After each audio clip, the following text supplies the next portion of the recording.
ఆ మధ్యన 2000 నోట్ల రూపాయలు వెనక్కి ఇచ్చేసేయమన్నటువంటి సందర్భంలో అందరూ బ్యాంకుల్లో వేసేయడం ఇదంతా జరుగుతుంటుంది. కాకపోతే హుండీల్లో వేసిన డబ్బులు తర్వాత లెక్కలేస్తారు కాబట్టి ఆ లెక్కలేసినటువంటి సందర్భంలో ఉన్నటువంటి డబ్బుల్ని వీళ్ళు లెక్క చూసుకోలేదు. ఈలోపు 2000 రూపాయల నోట్ల ఉపశమనకు సంబంధించిన గడువు ముగిసిపోయేది.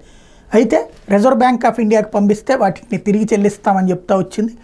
చట్టబద్ధంగా అది చేయాలని చెప్పి రిజర్వ్ బ్యాంక్ సూచించింది. దాంతో తిరుమల తిరుపతి దేవస్థానం ఇప్పుడు 2000 నోట్ల రూపాయలు మార్పిడి చేసుకుంది. 5 విడతల్లో 303 కోట్ల రూపాయలు మార్చింది ఆర్బీఐ. తిరుమల తిరుపతి దేవస్థానం దగ్గర 2000 నోట్ల మార్పిడికి రిజర్వ్ బ్యాంక్ అవకాశం కల్పించినట్టు చెప్పింది.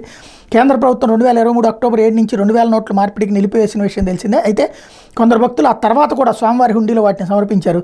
దీంతో ఆ నోట్ల మార్పిడికి అవకాశం కల్పించాలని తిరుమల తిరుపతి దేవస్థానం ఉన్నతాధికారులు ఆర్బీఐని పలుమార్లు కోరారు. సానుకూలంగా స్పందన రావడంతో గత ఏడాది అక్టోబర్ 8 నుంచి ఏడాది మార్చి 22 వరకు 5 విడతల్లో 3,20,00,000 విలువైన నోట్లు మార్చినట్టు సమాచారం.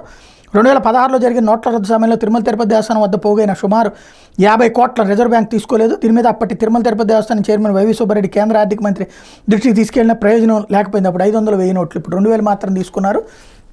అదే సందర్భంగా ఇప్పుడు ఇది చూశారంటే మిగతా ఎవరన్నా 2000 నోట్లు అట్టుపెట్టుకున్నటువంటి వాళ్ళు వేసేయచ్చు అక్కడ అకౌంట్లో.